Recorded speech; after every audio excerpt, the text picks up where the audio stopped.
Material absolutamente vintage faz a edição da caderneta de cromos de hoje. Uma oferta Burger King.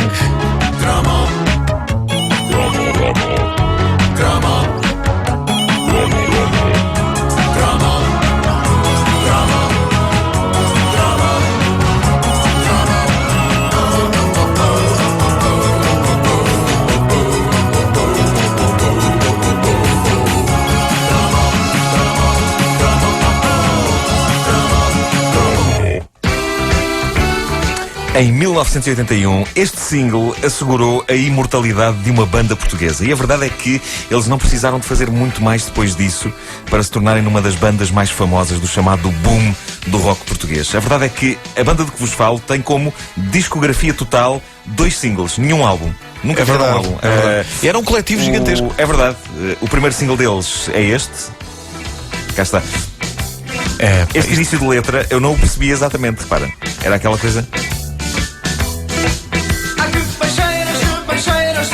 E as peixeiras, não é? Também eu. Peixeiras. Mas qual era o sentido de peixeiras Não, dos sovacos? não tinha que ter sentido. Peixeiras dos sovacos. Eu Não podia percebi ser da uma mesma pessoa forma. que cheirava tão mal dos sovacos que parecia que tinha uma peixeira debaixo de cada sovaco. Exatamente. Era como eu entendia também. Mas a verdade é que... Agora há pessoas no carro. Ai, não era. Não era.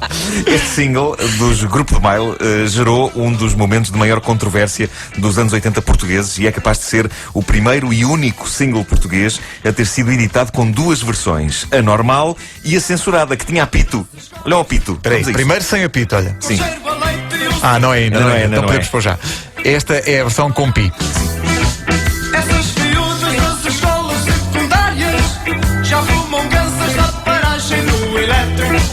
Conversas farmas com mais buço que Pumba!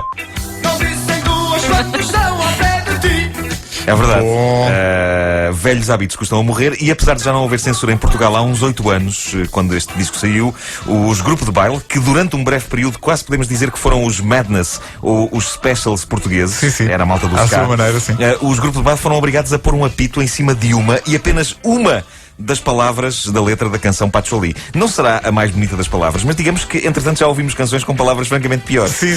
Mas na altura a referência que esta canção fazia a um tipo específico de pelo do corpo humano foi suficiente para que estourasse uma polémica histórica. O que se passava era que as rádios só estavam autorizadas a passar Patchouli na versão com apito. Exato. E nas lojas, bizarramente, havia a versão com uma etiqueta na capa a dizer versão censurada e outra a dizer versão não censurada. Eu tinha a não censurada com grande alegria. Claro, eu suponho que a versão censurada fosse a opção mais segura para pais que queriam fazer a vontade aos filhos e comprar-lhes uma das canções. Olha, é esta, não é? Eu acho que esta não tem. Gansas na paragem Portanto, preparem-se. Pois. Crianças. conversas farmas com mais buço que pintelho. Lá está. é isto. A versão censurada eu acho que era a opção mais segura para pais que queriam fazer a vontade aos filhos e comprar-lhes uma das canções portuguesas mais populares de 81.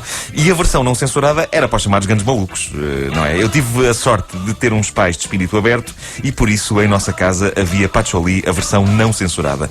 E ter a versão não censurada desta canção foi das coisas mais fixes dos meus conturbados tempos de caixa de óculos. 1981 foi de facto o ano em que eu comecei a usar óculos, com tudo dramático que isso acarreta em termos de perder o respeito de colegas, mas ter o single não censurado da canção Patchouli dos Grupo de Baile atenuava o efeito das lentes. Claro que Fazia-te sim. um rapaz cool. Não? Fazia, nem que fosse durante um brevíssimo período de tempo. Isto era ridículo e isto só provava como Portugal ainda estava tão na idade da pedra, mas a polémica Patchouli foi o equivalente nos anos 80 à controvérsia que um single francês gerou quando saiu nos anos 60, ou seja, este. Eu lembro-me do meu pai contar que Je t'aime moi non plus, de Serge Gainsbourg, foi um dos grandes frutos proibidos da música nos anos 60.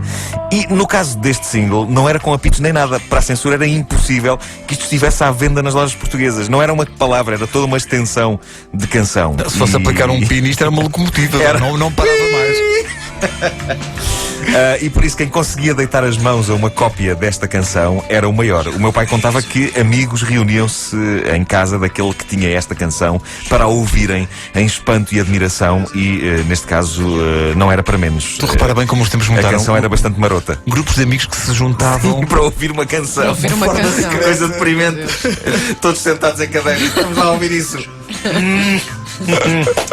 Voltando a Patchouli. Voltando a Patchouli. voltando a Patchouli. Podes voltar a Patchouli. Sim, Patchouli sortia o mesmo efeito. Amigos de escola reuniam-se na minha casa e nós punhamos o single de vinil a tocar. verdade, Só que é verdade. a canção era bastante normal em termos de letra. Falava de um tipo a engatar miúdas, encharcado no seu perfume, Patchouli.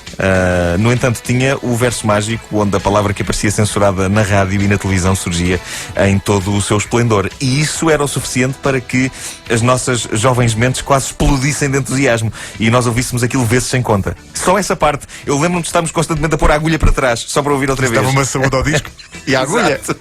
Por isso é que ele está no estado em que está. Era mágico.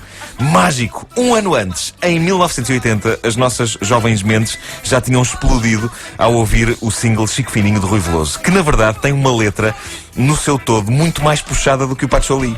Fala de um tipo atafolhado em toda a espécie de drogas, embora, quando nós temos 9 anos de idade, como era o meu caso, versos como depois de mais um chute nas retretes não queriam dizer grande coisa. Exato. Eu pessoalmente naquela altura adorava porque julgava que o Chico Fininho entrava em casas de banho públicas e dava pontapés em sanitas para as partir.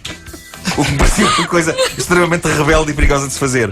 Depois de mais um chute nas retretes, o que fazia o nosso universo infantil parar, no que diz respeito ao Chico Fininho, era, no entanto, este verso. Vamos ouvir. Chegando pela rua ao som do Lou Reed, sempre na sua, sempre cheio de speed. Segue o seu caminho com a merda, não se vai. Ai, o que ele disse! Ele disse mesmo aquilo! Uma vez mais, e dentro da lógica de que Chico Fininho era um jovem rebelde que partia casas de banho públicas ao pontapé, eu julgava que ele tinha aquilo na algibeira porque se sujava quando andava lá aos pontapés às sanitas. Aquilo mandava a porcaria toda pelo ar. Eu pensava que era porque ainda não tinha sido inventada aquela norma de que a pessoa, quando vai passear o cão, tem que levar um saquinho. Exato. Portanto, ele tinha que guardar em E pôr no qualquer bolso lado. na algibeira. Ele tinha que guardar em qualquer lado. Ai, ai. É. Os tempos da idade da inocência. A idade da inocência, completamente, mas completamente. A caderneta de cromos disponível em podcast em radiocomercial.clix.pt. Sem censura.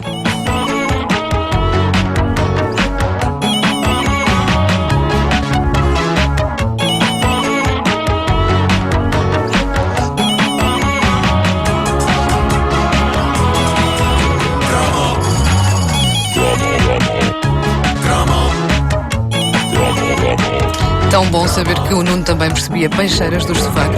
As peixeiras Essa dos que era a sofás. única. Mas é o que eu digo, deve haver ouvintes a pensar. Mas não era. Não era. Até hoje. Ele não tinha peixeiras no sovaco.